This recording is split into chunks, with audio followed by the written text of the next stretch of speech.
ओम नमो भगवते वासुदेवाय नमः। बृहस्पतिवार व्रत कथा। प्राचीन समय की बात है। भारत में एक राजा राज्य करता था।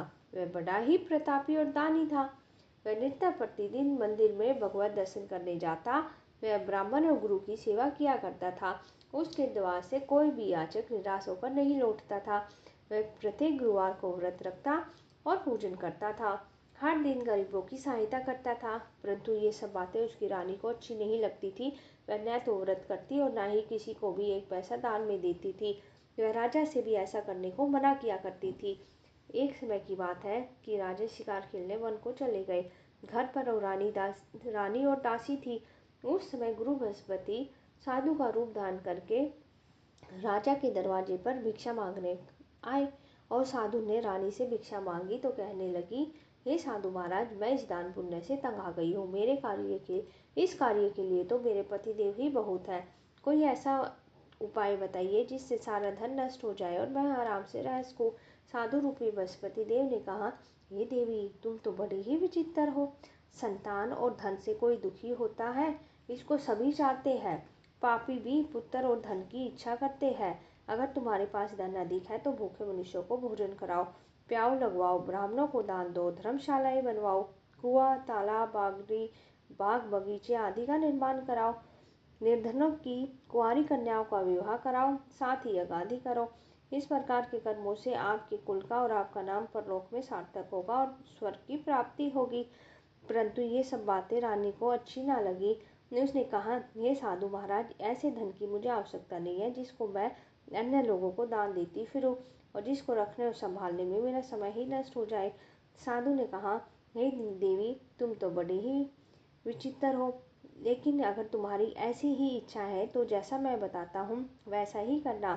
बृहस्पतिवार के दिन घर आंगन को गोबर से लीपना, अपने केसों को पीली मिट्टी से धोना, केसों को धोते समय स्नान करना, राजा से कहना वह हजामत कराए, भोजन में मांस मदिरा खाना, कपड़े धोबी के यहाँ धुलने डालना। इस तरह 7 बृहस्पतिवार करने से तुम्हारा सारा धन नष्ट हो जाएगा। यह कहकर साधु रूपी महाराज बृहस्पति देव अंतर्ध्यान हो गए। रानी ने साधु के कहे अनुसार 7 बृहस्पतिवार वैसा ही करने का निश्चय किया। साधु के बताए अनुसार कार्य करते हुए केवल 3 बृहस्पतिवार ही बीते थे कि उसकी संपूर्ण धन संपत्ति नष्ट हो गई। भोजन के लिए दोनों परिवार तरसने लगे, सांसारिक भोगों से दुखी रहने लगे। जब राजा रानी से कहने लगा, हे रानी, तुम यहाँ पर रहो, मैं दूसरे देश को जाता हूँ, क्योंकि यहाँ तो सब लोग मुझे जानते हैं, इसलिए यहाँ कोई काम नहीं कर सकता। अब मैं परदेश जा रहा हूँ, वहाँ कोई ऐसा काम धंधा करूँगा कि शायद हमारे भाग्य बदल जाए। ऐसा कहकर राजा प्रदेश चला गया और वहाँ जंगल से लकड़ियाँ काट कर लाता और शहर में बेचता और इस तरह से जीवन व्यतीत करने लगा। उधर राजा के बिना रानी और दासी दोनों दुखी रहने लगी। किसी दिन भोजन मिलता, किसी दिन जल पी के रह जाती। इस तरह रानी और दासियों को 7 दिन बिना भोजन के व्यतीत हो गए और रानी ने अपनी दासी से कहा, हे दासी, यहाँ पास के ही नगर में मेरी बहन रहती है, वह बड़ी ही धनवान है, तो उसके पास जा और 5 सेर बीजर मांग के ले आ, कुछ समय के लिए गुजारा हो जाएगा। दासी रानी की बहन के पास गई और रानी की बहन उस समय पूजा कर रही थी। बृहस्पतिवार का दिन था। दासी ने रानी की बहन से कहा, हे रानी, मुझे आपकी बहन ने भेजा है, मुझे 5 सेर बीजर दे दो। तो दासी ने अनेक बार कहा, किंतु रानी की बहन ने कोई उत्तर नहीं दिया, क्योंकि उस समय वह बृहस्पतिवार की कथा सुन रही थी। जब दासी को रानी की बहन से कोई उत्तर नहीं मिला तो वह बड़ी दुखी हुई और उसे क्रोध भी आया और वह आकर रानी से बोली, हे रानी, तुम्हारी बहन तो बड़ी ही घमंडी है, छोटे लोगों से बात नहीं करती है। मैंने जब उससे कहा तो उसने कोई उत्तर नहीं दिया, मैं वापस चली आई। रानी बोली, हे दासी, इसमें उसका कोई दोष नहीं है। जब बुरे दिन आते हैं तो कोई किसी को सहारा नहीं देता है। अच्छे बुरे का पता तो विपत्ति में ही लगता है। जो ईश्वर की इच्छा होगी वही होगा। ये सब हमारे भाग्य का दोष है। इधर रानी की बहन ने सोचा, मेरी बहन की दासी आई थी, मैं उससे ना बोली, इसलिए वह बहुत ही दुखी हुई होगी। अतः कथा सुन विष्णु भगवान का पूजन समाप्त करके वह अपनी बहन के घर आई और कहने लगी, हे बहन, मैं बृहस्पतिवार का व्रत कर रही थी, तुम्हारी दासी गई थी, परंतु जब तक कथा होते हैं तब तक ना उठते हैं ना बोलते हैं, इसलिए मैं ना बोली। दासी क्यों गई थी? रानी बोली, बहन, हमारे घर में अनाज नहीं था। वैसे तो तुमसे कोई बात छिपी नहीं है, इसी कारण मैंने दासी को तुम्हारे पास 5 सेर बीजन लेने के लिए भेजा था। रानी की बहन बोली, ए बहन, देखो, बृहस्पति भगवान सभी मनोकामनाएं पूर्ण करते हैं। देखो शायद तुम्हारे घर में अनाज रखा हो। यह सुनकर दासी घर के अंदर गई तो उसे एक घड़ा बेजर का भरा मिल गया। उसे बड़ी हैरानी हुई क्योंकि उसने तो एक एक बर्तन देख लिया था। उसने बाहर आके कहा, रानी को बताया और दासी अपनी रानी से कहने लगी, हे रानी देखो, वैसे तो हमको अन्न नहीं मिलता है तो हम रोज ही व्रत करते हैं। अगर इनसे व्रत की विधि और कथा भी पूछ ली जाए तो उसे भी हम कर लिया करेंगे। दासी के कहे अनुसार रानी ने अपनी बहन से बृहस्पतिवार के व्रत के बारे में पूछा। बहन ने बताया कि हे रानी बहन, बृहस्पतिवार को सूर्योदय से पूर्व उठकर स्नान आदि करके बृहस्पतिवार का व्रत करना चाहिए, लेकिन उस दिन सिर नहीं धोना चाहिए। बृहस्पतिवार के व्रत में चने की दाल मुनक्के से विष्णु भगवान के केले के वृक्ष की जड़ का पूजन करें और दीपक जलाए। उस दिन एक ही समय भोजन करें। भोजन पीले खाद्य पदार्थों का करें और कथा सुने। इस प्रकार करने से गुरु बृहस्पति भगवान प्रसन्न होते हैं, अन्न पुत्र धन देते हैं। इस तरह व्रत और पूजन की विधि बताकर रानी की बहन अपने घर लौट आई। रानी और दानी दोनों ने निश्चय किया कि हे बृहस्पति देव भगवान का वो पूजन करेंगे। 7 दिन बाद जब बृहस्पतिवार आया तो उन्होंने व्रत रखा। गुड़शान से जाकर चना गुड़ बीन लाई और उसकी दाल से केले की जड़ में विष्णु भगवान का पूजन किया। अब भोजन कहाँ से आए? दोनों बड़ी दुखी हुई, परंतु उन्होंने व्रत रखा था, इसी कारण बृहस्पति देव भगवान प्रसन्न थे। वे एक साधारण व्यक्ति के रूप में दोनों थालों में सुंदर पीला भोजन लेकर आए और दासी को देकर बोले, हे दासी, यह भोजन तुम्हारे और रानी के लिए है, तुम दोनों करना। दासी भोजन पाकर बड़ी प्रसन्न हुई और रानी से बोली, रानी जी भोजन कर लो। रानी को भोजन आने के बारे में कुछ नहीं पता था। वह दासी से बोली, जा तू ही भोजन कर, क्योंकि तू तो व्यर्थ में ही हंसी उड़ाती है। दासी बोली, एक व्यक्ति अभी भोजन देकर गया है। रानी कहने लगी, वह भोजन तेरे लिए देकर गया है, तू ही भोजन कर। दासी ने कहा, वह व्यक्ति हम दोनों के लिए 2 थालों में भोजन दे के गया है, इसलिए मैं और आप दोनों ही साथ साथ भोजन करेगी। फिर दोनों ने बृहस्पति भगवान को नमस्कार करके भोजन प्रारंभ किया। इसके बाद वे प्रत्येक बृहस्पतिवार को गुरु भगवान का व्रत और पूजन करने लगी। बृहस्पति भगवान की कृपा से उनके पास धन आ गया, किंतु रानी फिर से आलस्य करने लगी। तब दासी बोली, देखो रानी, तुमने पहले भी इसी तरह से आलस्य किया था, तुम्हें धन रखने में कष्ट होता था, इस कारण सब धन नष्ट हो गया।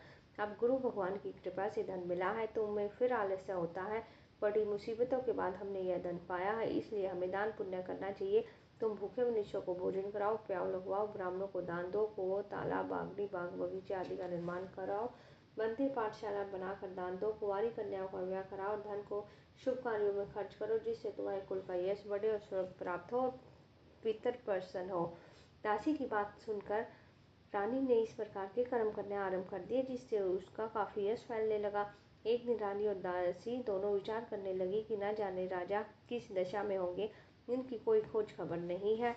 गुरु भगवान से उन्होंने प्रार्थना की और भगवान ने रात्रि में राजा को सपन में कहा, हे राजा उठ, तेरी रानी तुझको याद करती अपने देश को लौट जा। राजा प्रातःकाल उठकर जंगल से लकड़ियां काट कर लाने के लिए जंगल की तरफ चला। जंगल से गुजरते समय वह सोचने लगा कि रानी की गलती से कितने दुख भोगने पड़े। राजपाट छोड़कर जंगल में आकर रहना पड़ा। जंगल से लकड़ियां काटकर उन्हें बेचकर गुजारा करना पड़ा। उस समय जब जंगल में बृहस्पति देव एक साधु का रूप धारण करके आ गए और राजा के पास आकर बोले, हे लकड़हारे, तुम इस जंगल में किस चिंता में बैठे हो, मुझे बतलाओ। यह सुनकर राजा के नेत्रों में जल भर आया और साधु की वंदना करके बोला, हे प्रभु, आप सब कुछ जानने वाले हैं। इतना कहकर राजा ने साधु को अपनी संपूर्ण कहानी सुना दी। महात्मा तो स्वभाव से दयालु होते हैं। वे राजा से बोले, हे राजा, तुम्हारी पत्नी ने बृहस्पति देव के प्रति अपराध किया था, जिसी कारण तुम्हारी यह दशा हुई है। अब तुम किसी बात की चिंता मत करो, भगवान तुम्हें पहले से भी अधिक धनवान करेंगे। देखो, तुम्हारी पत्नी ने बृहस्पतिवार का व्रत करना आरंभ कर दिया है। अब तुम भी बृहस्पतिवार का व्रत करके चने की दाल और गुड़ और जल को लोटे में डाल के केले के पत्ते से विष्णु भगवान का पूजन करो। फिर कथा कहो और सुनो, भगवान तुम्हारी सभी मनोकामनाओं को पूर्ण करेंगे। साधु को प्रसन्न देखकर राजा बोला, हे प्रभु, मुझे लकड़ियां बेचकर इतना पैसा नहीं बचता जिससे भोजन करने के उपरांत कुछ बचा सकूं। मैंने रात्रि में ही अपनी रानी को व्याकुल देखा है। मेरे पास कोई भी साधन नहीं है जिससे समाचार जान सकूं। फिर मैं ऐसी कौन सी कहानी कहूँ या सुनूं, मुझको कोई भी मालूम नहीं है। साधु ने कहा, हे राजा, तुम किसी बात की चिंता मत करो। बृहस्पतिवार के दिन तुम्हें रोजाना की तरह लकड़ियां लेकर शहर में जाओगे तो तुम्हें रोज से 2 गुना धन प्राप्त होगा, जिससे तुम भली भांति भी कर लोगे और बृहस्पतिवार की पूजा का सामान भी आ जाएगा। बृहस्पति देव की कथा इस प्रकार से है।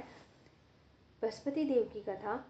प्राचीन समय में एक बहुत ही निर्धन ब्राह्मण था। उसके कोई संतान नहीं थी। वह नित्य पूजा पाठ करता। उसकी स्त्री बड़ी वलिता के साथ रहती। वह ना तो स्नान करती, न किसी देवता का पूजन करती। प्रातः काल उठते ही सर्वप्रथम भोजन करती, बाद में कोई अन्य कार्य करती। बृहस्पति देवता बड़े ही दुखी रहते थे। पति को वो समझाते, किंतु कोई परिणाम ना निकलता।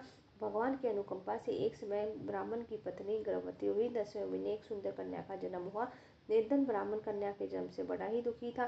धीरे धीरे कन्या बड़ी होने लगी और बचपन से ही उस कन्या की रुचि भगवान बृहस्पति की पूजा में थी। वह प्रातःकाल उठते ही स्नान आदि करके भगवान विष्णु की पूजा करने मंदिर में जाती थी और बृहस्पतिवार को व्रत करके विधिवत पूजा पाठ करती थी। और पूजा पाठ करने के बाद वह पढ़ने के लिए पाठशाला में जाती थी। घर से चलते समय वह मुट्ठी भर जल साथ में ले जाती थी और पाठशाला के रास्ते में थोड़े थोड़े जौ गिराती जाती थी। जब वह पाठशाला से घर लौटती थी तो जौ के वह दाने सोने में बदले हुए मिलते थे और लड़की सभी सोने के दाने बीन लाती थी। एक दिन जब वह सोने के दानों को साफ कर रही थी तो उसकी माँ ने कहा, बेटी, सोने के दानों को साफ करने के लिए सोने का सूप भी होना चाहिए। अगले दिन बृहस्पतिवार था।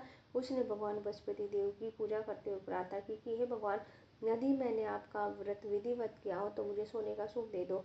भगवान बृहस्पति देव ने उसकी मनोकामना पूर्ण करने का वचन किया और पाठशाला से लौटते समय उसे सोने का सूप पड़ा हुआ मिला। घर लौटकर सोने का सूप अपनी माँ को दिखाकर वह सोने के दाने साफ करने लगी। उस समय नगर का राजकुमार उनके घर के पास से गुजरा और उस सुंदर लड़की को सोने के सूप में जौ साफ करते हुए देखकर राजकुमार उस पर मोहित हो गया। महल में लौटकर राजकुमार ने राजा से उस लड़की से विवाह की इच्छा प्रकट की। राजा ने ब्राह्मण को बुलाकर राजकुमार के साथ उसकी लड़की के विवाह की बात कही तो ब्राह्मण तैयार हो गया। धूमधाम से उस लड़की का विवाह राजकुमार के साथ हो गया। दुल्हन बन के गई ब्राह्मण की लड़की महल में चली गई और लड़की के चले जाने के बाद ब्राह्मण फिर निर्धन हो गया। उसे कई कई दिन तक भोजन भी नहीं मिलता था। वह बहुत दुखी होकर ब्राह्मण एक दिन अपनी लड़की के पास गया और अपने पिता से निर्धनता का समाचार सुनकर उसने बहुत सारा धन देकर पिता को विदा किया और उस धन से ब्राह्मण के कुछ दिन आराम से गुजर गए, लेकिन जल्दी ही फिर से भूखे मरने की हालत हो गई। ब्राह्मण अपनी लड़की को से धन लेकर फिर महल में लेने के लिए फिर से महल में पहुंचा। लड़की ने पिता की बुरी हालत देखकर कहा, पिताजी, आखिर आप कब तक मुझसे धन लेकर जीवन यापन करेंगे? आप कोई ऐसा उपाय क्यों नहीं करते जिससे सारा धन संपत्ति से घर भर जाए? ब्राह्मण ने कहा, मैंने तेरी माँ को बहुत समझा लिया, लेकिन उसकी कोई समझ में नहीं आता। उसका फुर्र पर नष्ट हो तो घर की निर्धनता भी दूर हो जाए। तब कुछ सोचकर लड़की ने पिता से कहा कि पिताजी, आप माता जी को मेरे पास छोड़कर चले जाइए। तब यह सोचकर ब्राह्मण पत्नी को लड़की के महल में छोड़ आया और लड़की ने अपनी माँ से कहा, माँ, तुम प्रातः काल उठकर स्नान आदि करके भगवान बृहस्पति देव विष्णु भगवान की पूजा करना। पूजा करने से तुम्हारी निर्धनता अवश्य ही दूर हो जाएगी। इसलिए उसकी माँ ने उसकी एक भी बात ना मानी। तब क्रोधित होकर लड़की ने अपनी माँ को एक कक्ष में बंद कर दिया। सूर्योदय के समय माँ को उठाकर जबरदस्ती स्नान कराया, फिर मंदिर में ले जा भगवान बृहस्पति देव की पूजा कराई। कुछ दिनों तक ऐसा करने से माँ की बुद्धि में परिवर्तन हो गया। वह स्वयं बृहस्पतिवार का व्रत करने लगी। उसके व्रत से ब्राह्मण के घर में विष्णु भगवान की अनुकंपा से धन की वर्षा होने लगी। दोनों पति पत्नी धन संपत्ति पाकर आनंद पूर्वक जीवन यापन करते हुए विष्णु धाम को चले गए। लकड़हारा बने राजा ने उस साधु से भगवान बृहस्पति देव की यह कथा सुनकर बृहस्पतिवार का व्रत करके विष्णु भगवान की पूजा की। उस दिन से उसके सारे क्लेश दूर हो गए। लेकिन अगले बृहस्पतिवार को कामकाज में अधिक व्यस्त होने के कारण उसने भगवान बृहस्पति देव का व्रत नहीं किया। भगवान बृहस्पति देव लकड़हारे से क्रोधित हो गए, उसे भूल की सजा दी। उस दिन नगर के राजा ने नगर में घोषणा करके सबको सूचित किया कि प्रत्येक नागरिक मेरे महल में भोजन करने आए। जो नहीं आएगा उसे अपराधी समझकर भारी दंड दिया जाएगा। लकड़हारा बने राजा ने उस नगर के राजा की घोषणा तो सुनी, लेकिन जंगल से लकड़ियां काट कर लाने और उन्हें बेचने में देर होने के कारण वह समय पर महल में भोजन नहीं कर सका। इसलिए राजा के सैनिक लकड़हारे को पकड़कर महल में ले गए और राजा ने उस महल के एक कक्ष में बैठाकर भोजन कराया। उस कक्ष में एक खूंटी पर रानी का सोने का हार लटका हुआ था। लकड़हारा अकेला उस कक्ष में भोजन कर रहा था। तभी एक आश्चर्यजनक घटना घटते हुए देखा। देखते ही देखते वह खूंटी हार को निकल गई। थोड़ी देर के बाद राजा ने हार को गायब देखा तो लकड़हारे को कारावास में डलवा दिया। लकड़हारा मन ही मन में अपने भाग्य को कोसने लगा और तभी जंगल में मिले साधु का स्मरण हुआ है। थोड़ी देर में भगवान बृहस्पति देव सन्यासी के रूप में उसके सामने प्रकट हो गए। कहा, हे लकड़हारे, तूने भगवान बृहस्पति देव की पूजा नहीं की, इसी कारण तुम्हें ये कष्ट हुआ है। लेकिन अब तुम किसी बात की चिंता मत करो। बृहस्पतिवार के दिन कारागार के दरवाजे पे तुम्हें कुछ पैसे पड़े मिलेंगे। उन पैसों से भगवान बृहस्पतिवार का व्रत करके उनकी पूजा करोगे तो तुम्हारे सभी दुख नष्ट हो जाएंगे। बृहस्पतिवार के दिन दरवाजे पे पड़े पैसों से चने और गुड़ मंगवा कर लकड़हारे ने बृहस्पतिवार की कथा कही और बृहस्पति देव ने प्रसन्न होकर उस राजा को सौपन में लकड़हारे को कारागार से मुक्त करने को कहा। सुबह राजा ने अपने कक्ष में आकर देखा कि कुटी पर रानी का हार टंगा हुआ है और राजा ने लकड़हारे को मुक्त कर दिया। उस धन और आभूषण देकर उसे विदा किया। लकड़हारा बना राजा उस नगर में चलकर अपने नगर में पहुंचा। नगर में कुएं और धर्मशालाएं बाग बगीचे देख कर बहुत ही प्रसन्न हुआ। राजा ने किसी से पूछा, ये कुएं धर्मशालाएं किसने बनवाई है? तो सबने बताया कि ये रानी और दासी ने बनवाई है। राजा महल में पहुंचा। रानी ने उनका भव्य स्वागत किया और राजा ने निश्चय किया कि सप्ताह में एक बार तो सभी बृहस्पतिवार का व्रत और पूजन करते हैं, मैं प्रतिदिन ही व्रत किया करूंगा, दिन में 3 बार कथा कहूंगा। अब राजा हर समय दुशाले में चने की दाल बांधे रहता और दिन में 3 बार बृहस्पतिवार की देव की कथा कहता। कुछ दिनों के बाद राजा को अपनी बहन की याद आ गई और एक दिन घोड़े पर सवार होकर राजा अपनी बहन से मिलने के लिए चल पड़ा।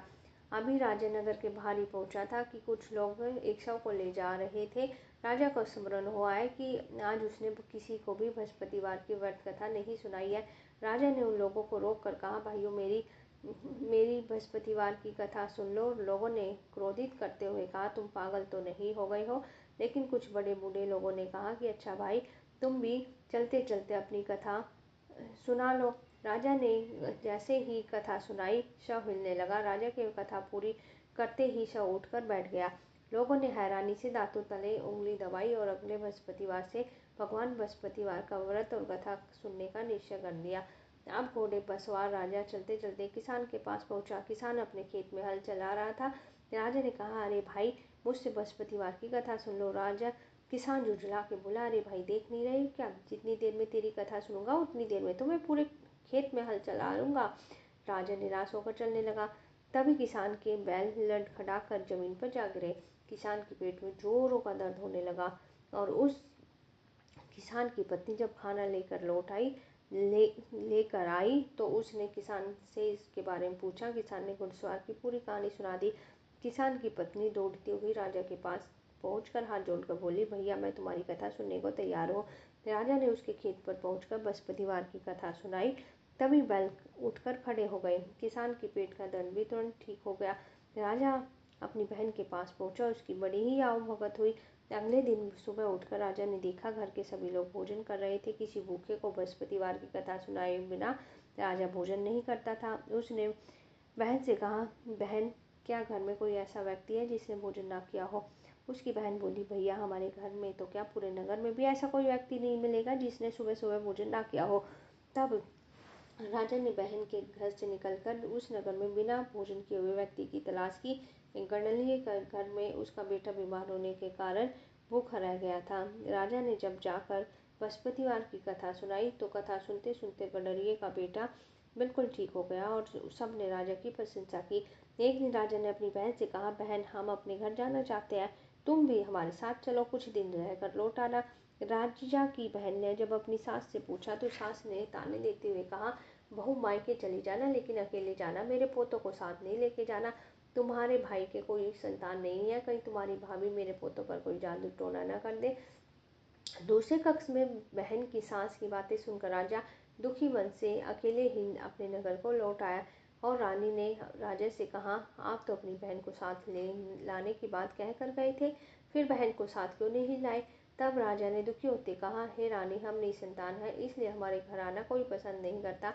रानी ने राजा को समझा, हे प्राणनाथ, हमें बृहस्पति देव ने सब कुछ दिया है, अब भगवान बृहस्पति देव हमें संतान भी अवश्य देंगे। बृहस्पतिवार को विधिवत व्रत करके राजा और रानी ने भगवान बृहस्पतिवार से संतान के लिए प्रार्थना की। कुछ दिनों के बाद उन्हें सपन में भगवान ने कहा, हे राजन, तेरी मनोकामना अवश्य ही पूरी होगी। 1 सप्ताह के बाद रानी गर्भवती हुई और 10वें महीने रानी ने एक सुंदर पुत्र को जन्म दिया। राजा और रानी जीवन पर्यंत बृहस्पतिवार का व्रत करते रहे और उनके घर में धन की वर्षा होती रही। इस तरह आनंद पूर्वक जीवन यापन करते हुए राजा और रानी भगवान बृहस्पतिवार की अनुकंपा से मोक्ष को प्राप्त करके सीधे वैकुंठ धाम को चले गए। बृहस्पतिवार को विधि व्रत करके जो स्त्री पुरुष भगवान विष्णु की पूजा करते हैं, भगवान उनकी सभी मनोकामनाएं पूर्ण करते हैं। जय बृहस्पति देव की जय हो। ओम नमो भगवते वासुदेवाय नमः।